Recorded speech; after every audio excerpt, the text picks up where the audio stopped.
Hello everyone, and welcome to episode 155 of Analyzing Evil, featuring the characters and themes of V for Vendetta, a story originally created to serve as a warning of what could possibly arise from the Thatcherite government of the 1980s. V for Vendetta has stood the test of time as one of the premier works of the comic book medium, a story that tells a tale of tyranny and the valiant effort made to thwart it that's as timeless as it is harrowing. In this video, we'll be discussing all aspects of the moral questions posed by this story and its characters, and to do so, I'll mostly be using the novel and the information we can find there to make my points. However, what I discuss regarding the novel can more or less be applied to the film as well, so keep that in mind as we continue. Now without further ado, let's begin.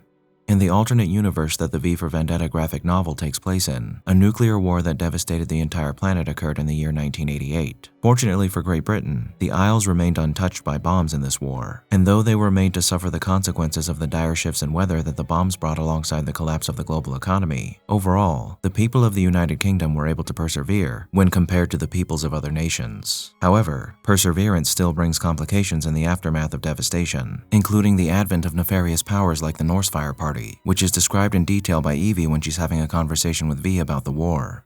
And the war, Evie. Do you remember the war? Of course I do. I was only 7, but I remember when the news came over the radio. Dad kept telling Mom not to worry. He was scared to death. It was about Poland and the Russians, wasn't it? President Kennedy said he'd use the bomb if they didn't get out. That's what Dad told me. It was horrible. Nobody knew if Britain would get bombed or not. I remember Mom saying, "Africa's not there anymore." That's all she said. But Britain didn't get bombed. Not that it made much difference. All the bombs and things had done something to the weather. Something bad. We could see right across London from the bedroom window. It was nearly all underwater. The Thames barrier had burst. The sky was all yellow and black. I've never seen a sky like it. Dad said London was finished. He wanted to take Mum and me to the country. Mum wouldn't go. Just as well. I suppose it turned out that the countryside was worse than the towns. The weather had destroyed all the crops, see, and there was no food coming from Europe because Europe had gone. Like Africa. I didn't like to think about the next 4 years. We got together with some neighbors in a protection committee. It didn't help much. There was no food, and the sewers were flooded, and everybody got sick. Mum died in 1991. Dad wouldn't let me see her. There were riots, and people with guns. Nobody knew what was going on. Everyone was waiting for the government to do something, but there wasn't any government anymore. Just lots of little gangs all trying to take over. And then in 1992, somebody finally did.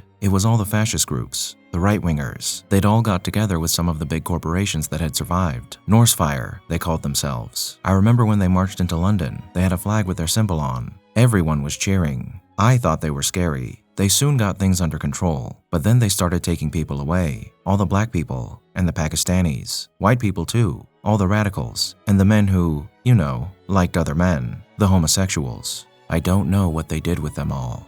Now, aside from the hardship the people of England endured following the war, this excerpt describes in part the stages a society goes through following its collapse. In the beginning, there is utter chaos. People's lives have been destroyed, and the structures of society have failed, which then results in mass suffering that's only further compounded by everyone attempting to eliminate their suffering in any way they can. As the chaos ensues, a massive power vacuum develops, and gangs form both so criminals can more effectively take advantage of the situation, and so people can better protect themselves through superior numbers, which then causes even more suffering, as these groups wreak more havoc on their environment and the populace than they could have as individuals. And then, once the initial panic has subsided, and people have gotten fed up with this new decrepit world they find themselves in, that's when they look to the organized groups who have the most power and the right message to start fixing things. And that's when people find themselves faced with a new insidious type of danger. In times of peace and prosperity where the rule of law reigns supreme and economic hardship is at a minimum, the violent and the extreme are kept in check by the tranquility of the times and by the threat of consequences should they act out. So when things are going well, the people espousing extreme ideas are largely ignored, as maintaining a flourishing society via peace and cooperation is the best way to ensure the continued success of a thriving human civilization that the vast majority of people are more than willing to maintain once stability has been achieved. However, when massive hardship rears its ugly head, people become much more willing to allow previously unthinkable behavior to occur in order to make that hardship go away. And that's just what happens with the Norse Fire Party, the main source of evil in this universe at the time this story begins. An organization that's comprised of God-fearing Englishmen that's ready to restore Britannia back to its former glory by imposing harsh and draconian laws that ostracize and eliminate the people they deem to be undesirables, like people of color, people with adversarial political or religious alignments, and members of the LGBTQ community. Also, England can once again be a prosperous land that's catered towards the English and the English only. As horrific as the advent of a Norsefire-esque organization is, it becomes quite apparent why such groups are allowed to come into power when you consider just how horrifying the destruction of civilization is. For example, if in this dystopian world your parents died in a riot, your spouse is wasting away due to a disease that could be cured if they had access to proper medical care, and your children are starving, you're going to get to a point where you'll be willing to sacrifice nearly anything if it means protecting yourself and the ones you love. And when societal collapse occurs, and people are faced with all this misery, what is the most effective solution to the myriad problems your broken civilization is faced with? The swift and strict imposition of order by those with the power to do so, particularly in large population centers. As much as environmental devastation is a problem for everyone in such a situation no matter where you live, in big cities, the problems that chaos presents are far greater than one might experience in the countryside. In fact, if the countryside is thoroughly compromised like it is in this story, another problem presents itself in the wave of survivors flocking to population centers in order to survive, and a combination of people in need doing whatever it takes to survive, plus an influx of even more people in need from outlying areas, turns cities into a veritable free-for-all, where the survival of yourself and your loved ones at any cost is all that really matters, and whichever group or person has the best solution to this problem is inevitably going to be accepted by the vast majority of people. Now, a regime coming into power that's trying to impose order upon a fractured populace for the sake of safety and security isn't necessarily a bad thing in scenarios like these.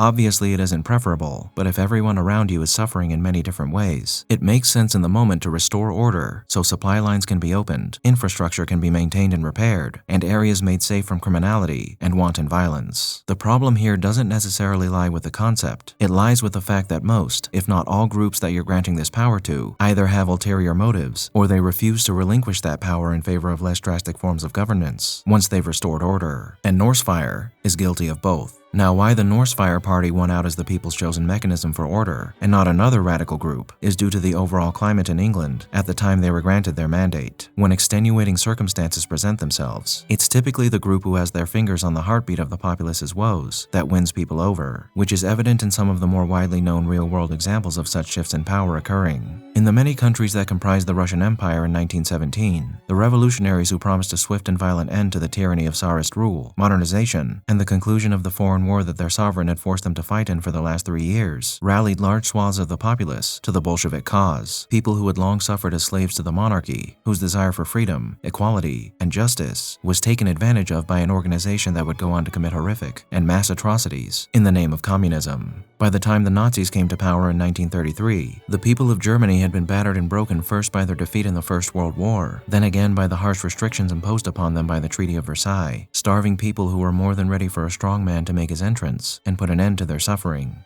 that many people had come to associate with an intricate and far-reaching Jewish conspiracy, all of which rallied massive amounts of civilians towards Hitler and his message. However, these shifts didn't occur solely because of the right message. It was because they delivered the right message to the major groups of their respective populations. If we take a look at the 1991 British census, we can see that 94.5% of the population at the time was made up of white people, the majority of which identified as white British. In this alternate version of Britain where the Norsefire Party came into power circa 1992, it's easy to see why they'd be able to win over the majority portion of the population with their message. After all, what is the root cause of all the problems that the people of Great Britain suffered after the war? Or more importantly, who had started the war? Foreigners. Foreigners who bombed one another to high heaven and instigated all the misery that these people had to experience following that war's conclusion. So it only made sense in the mind of many a white Brit who'd suffered through 4 years of tragedies to shift blame towards the people seemingly responsible for all their suffering, something that isn't necessarily a natural conclusion for one to reach on their own, but one that's easily brought to the forefront of many people's minds once they're bombarded with messaging aimed at vilifying anyone who either came from another nation or disrupted the fabric of traditional English society. And the reason this works is because placing the blame for your woes on someone or something presents you with an easy path to fixing those woes, as once you've identified what you believe to be the cause of your issues, all you have to do then is rationalize getting rid of that cause. And in this case, that rationalization looks something like the foreigners, the gays, the heathens, and the socialists are the problem, and all we need to do to fix all our problems is get rid of them. And that's just what Norsefire did over the course of several years. While the events leading to the advent of the Norsefire government in the film are much different in that it was a virus that Norsefire manufactured and unleashed upon the populace themselves so they could paint this tragedy as a bioweapons attack that was perpetrated by religious extremists. This attack, in combination with the overall global strife at the time of their rise to power, created similar conditions that the war we find in the graphic novel did.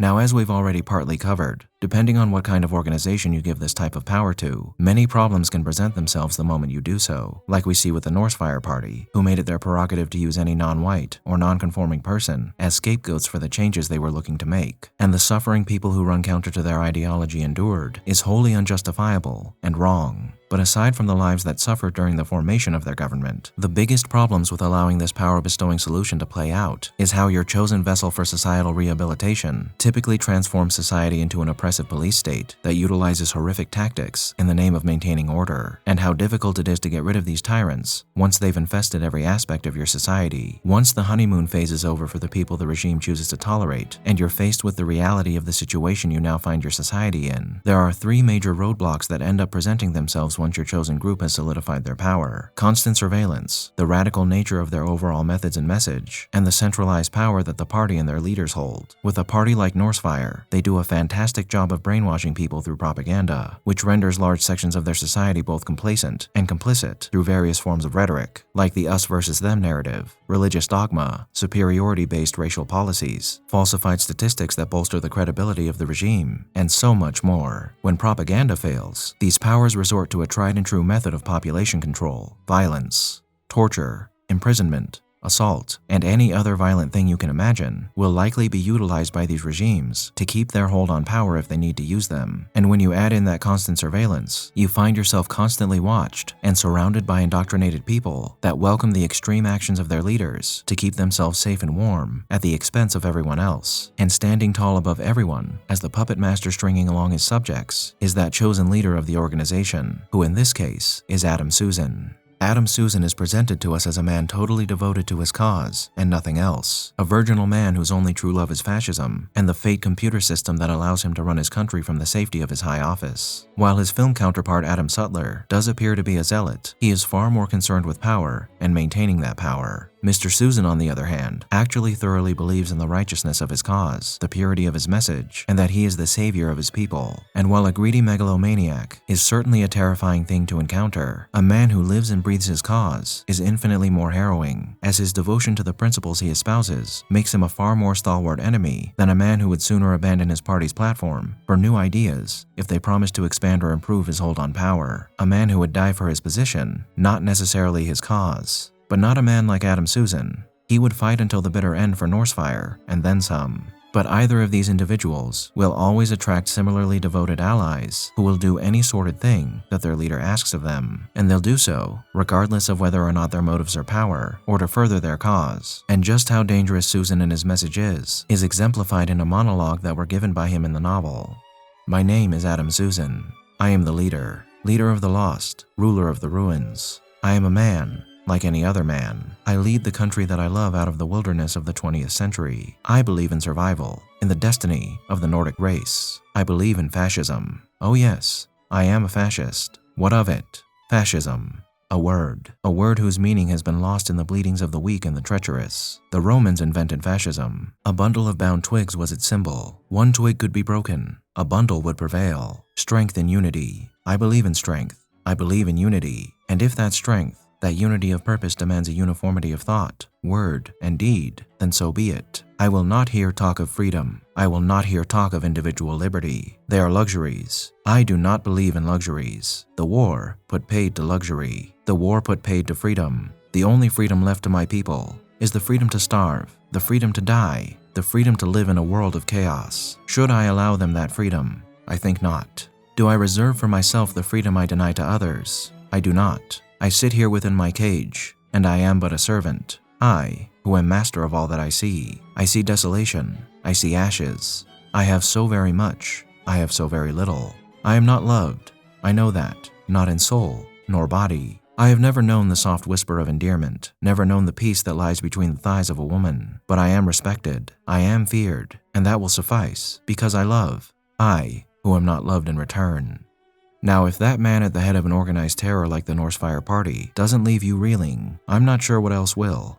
So now we've covered the circumstances that lead to the formation of such nefarious powers, and we've discussed some of the methods they employ to keep that power intact. But now we need to discuss the persona and actions of the titular protagonist of this story, V. The greatest enemies of any regime are always the people they're trying to rule over, and what typically ends up happening to any given regime is one of three things. Either they fail to provide the people they're responsible for with a thriving society, which then sows disillusionment that builds until it explodes like a powder keg. They engage in militaristic actions that unites many foes against them, that then destroy them, or they're toppled via the actions of those they've wronged in various ways, through revolutionary activity, civil wars, or coups d'etats. In this story, that method ends up being a revolution that's instigated by V, a man whose life the Norsefire regime all but destroyed. As soon as Norsefire had its hold on power, it began the process of culling the undesirables in English society, and one of their preferred methods of accomplishing this was to imprison people in concentration camps who were slated to be executed by the state for the crime of existing or having an opinion. One such camp was the Larkhill Resettlement Camp, which served as both a prison and a medical research facility where the staff conducted gruesome experiments on its inmates in the name of science. All of the people interred at Larkhill who were subject to these experiments perished,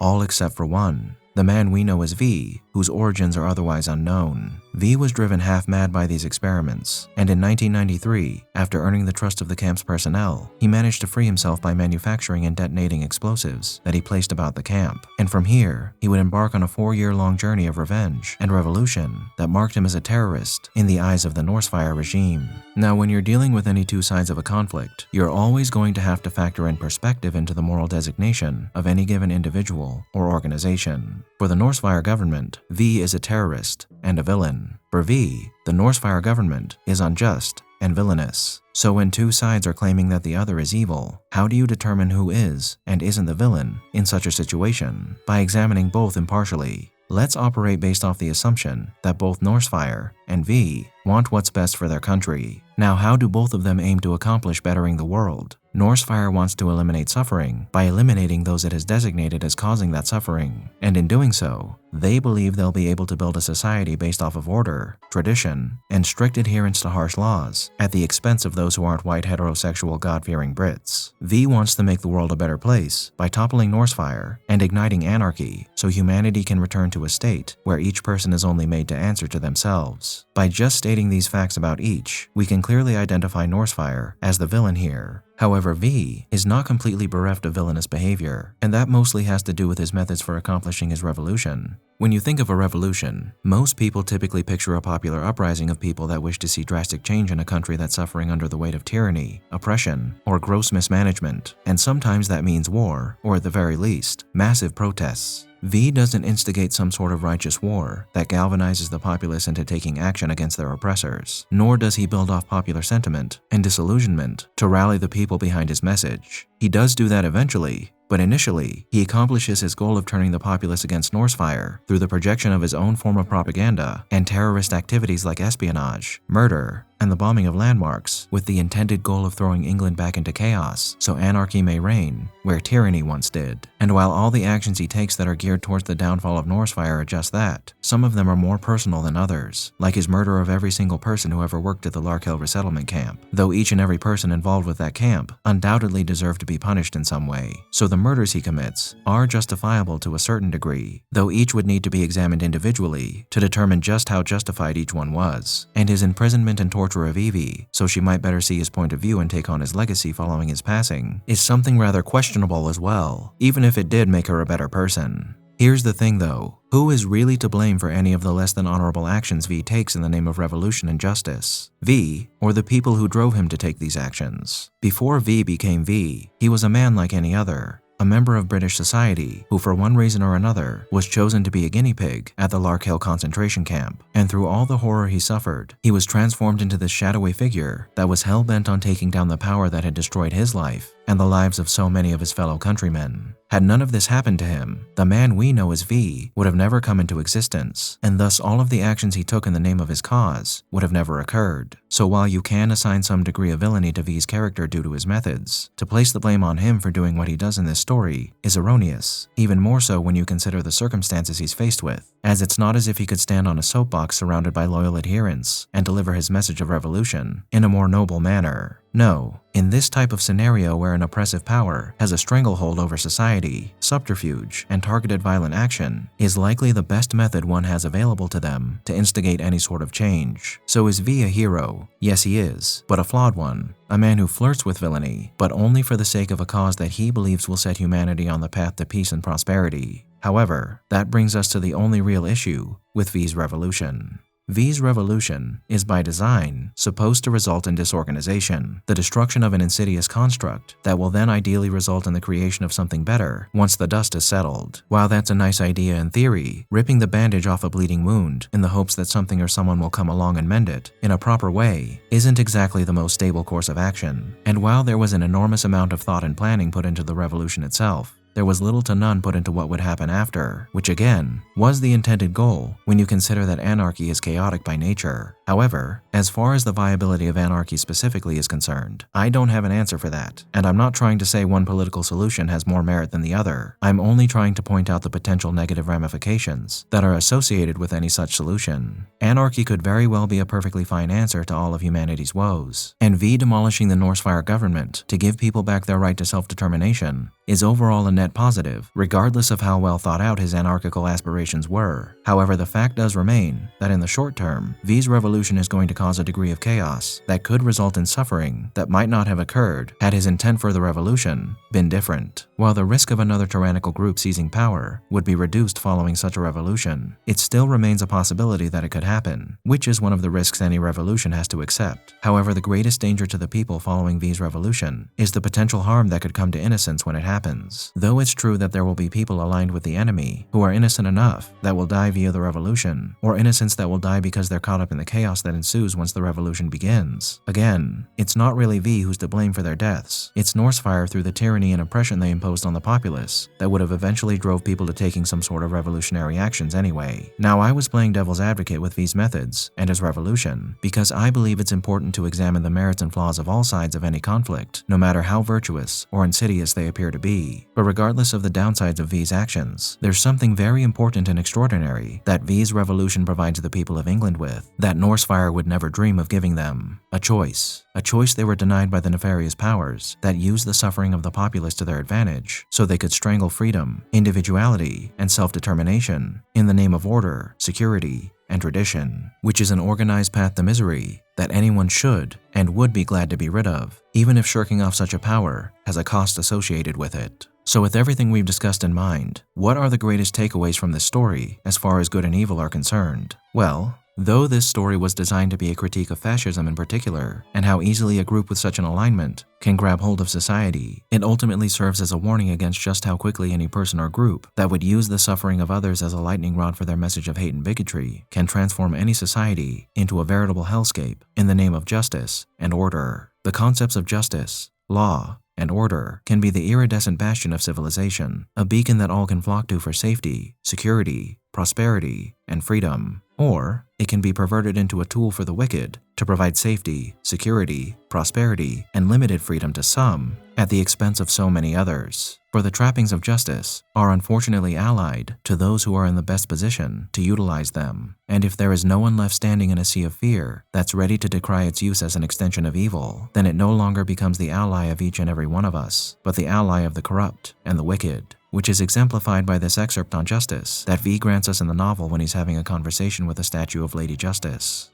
Very well, so you stand revealed at last. You are his justice. Now you have betted another. Well, two can play at that game. Who is she, V? What is her name? Her name is Anarchy, and she has taught me more as a mistress than you ever did. She has taught me that justice is meaningless without freedom. She is honest. She makes no promises and breaks none. Unlike you, Jezebel. Just as an organization can pervert justice to its cause, this is how one man can shape it to his own, so he might eradicate that which has perverted it. A symbol of the rights stolen from man that is ready to take down the thieves who took them by any means necessary, so that people might rise up and erase the continued crimes of the despots who claim they know what's best for them, while denying them what it means to be human. And what lies at the core of all the issues that tyrannical regimes create is the fact that they use the principles of justice to back up their promise to provide for some by stamping on the throats of others. And it's when a great power power can manage to make its people forget that others who may appear different than they are also human, that they're able to do so, and evil thrives, as it's not just the people who make up the core membership of the party who are to blame for the horrid things they accomplish. It's each and every person who, when asked "may I" by these scoundrels, said yes of course, please do. People who let their fear rule their minds, and subsequently let their lives be overtaken by the people who exploit that fear. As V so eloquently states in the novel, the vicious cabaret that's played out in this story is unfortunately part of a cycle that has been repeating since time immemorial. And perhaps the biggest takeaway from this story is that sometimes the world needs change that only revolution can bring. But once we've made that change, it falls on each and every one of us to ensure that what we fought for isn't supplanted by nefarious forces in the future. For as hard as prosperity is to achieve, it can be so easily toppled if we let our fear consume us. Fear that will allow the villains waiting for their opportunity to strike, that are ready to ravish our world with evil for your own good. Thank you all for tuning in to this episode of Analyzing Evil, and I hope you've enjoyed. What are your thoughts on V for Vendetta? Let me know down below, and leave a suggestion for a villain you'd like to see featured. While you're at it, if you like this video, hit that thumbs up button, and make sure to subscribe if you haven't already. A big thank you to all of my subscribers, to my patrons, and to anyone who's decided to honor me with a super thank. And a most vile thank you to those whose names you're seeing on screen now.